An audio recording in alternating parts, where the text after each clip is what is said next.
You can. Yeah.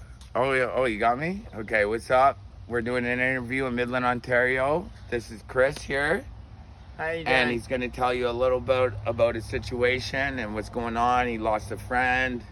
Let's go, Chris. Okay, So, so I moved up here 5 years ago from Oshawa. I had a really good job. I had one of the best jobs here in Midland. I moved up here. I was on the methadone program. I had all my carries. Everything was going good, and I ended up breaking my ribs. And they gave me some fentanyl at the hospital. And they ended up sending me home with a bunch of morphine and stuff like that. And I also picked up a script for it. Anyways, that started the whole ball rolling. And now I'm a fentanyl addict. I don't have my job anymore. homeless. I'm homeless. I live in a tent here in the bush. Me and my buddy, we have a tent. We make the best of a poor situation, but it is what it is. It is what it is. Yeah, Stress causes this crap.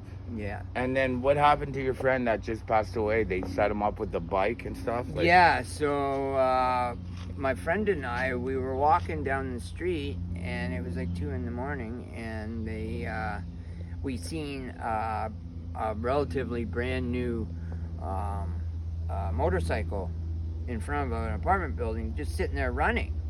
And we're talking like a brand new motorcycle, a crotch rocket to boot. So, and my buddy, he's owned one his whole life, and he couldn't resist it. He said, "I'm going for it. I want that bike. I just want to take it for a rip." So he was going to take it for a joyride, and he got about 15 feet away from it, and like out of the bushes, out of these parked cars, everywhere. The people just started coming from everywhere, and it turned out it was a bait bike. And my buddy had a warrant, so he ran. Well, he got away, he dodged them, and he got away, and he made it to downtown Midland, where he went, because it was raining out, so he went inside one of the local ATMs, and was kind of hiding out in there, and he smoked a hoot of fentanyl, and the cops ended up pulling up, and he was all messed up. He couldn't, even though he had the warrant, he couldn't run. He knew he couldn't run and dodge them anymore, and I think he had finally said, "Screw it, I'm going to end up going to jail anyhow," so he just gave up. Anyways, they took him to jail, and when they put him through the scanner, it showed that he had something foreign inside him.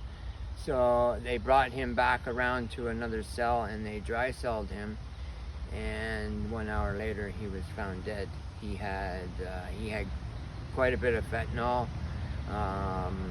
packaged inside of him, and I guess when he got the chance, he was able to Take some. Yeah, he was able to take some of the fentanyl, and it was just too much, and over the course of time, And then that's just what. And then the last message, he's got a friend coming here. Chris, what is your message to the world and to the younger youth to not follow on our steps? I would say, stay away from the drugs and the fentanyl and whatnot. It's a downward spiral. It really goes nowhere except jail and death. Those are the two for sure places you're gonna end up when you use fentanyl. The ending, yeah. It's not a good thing. Not a good thing at all. I'm living proof of it. Tomorrow I'm starting back on. I've got my appointment with the methadone doctor, so I'm gonna try it again. It worked the first time. I'm gonna try it again the second time. I swore I'd never go back on methadone because it was hard to come off of it. But considering my options, the balance, the balance is in favor of it. I understand I would be giving up one drug for another drug, but that other drug I can, as long as I'm clean, I can bring it. I get a week's worth at once.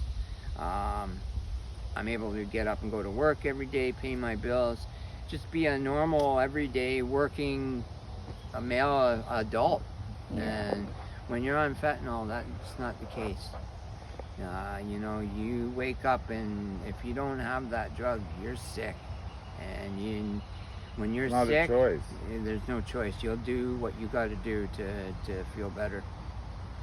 And So, it's the government that put out there. Respect, Chris. Eh? respect. Thank you. Thank you, for the Yeah, interview. And then thank you. we'll put a GoFundMe up if anyone wants to help them with clothes, food, a place. You know what I mean? Anything. Anything would We're gonna help. put the GoFundMe up, and respect, guys, for watching, and thank you, Chris, again. Respect, Thank bro. you.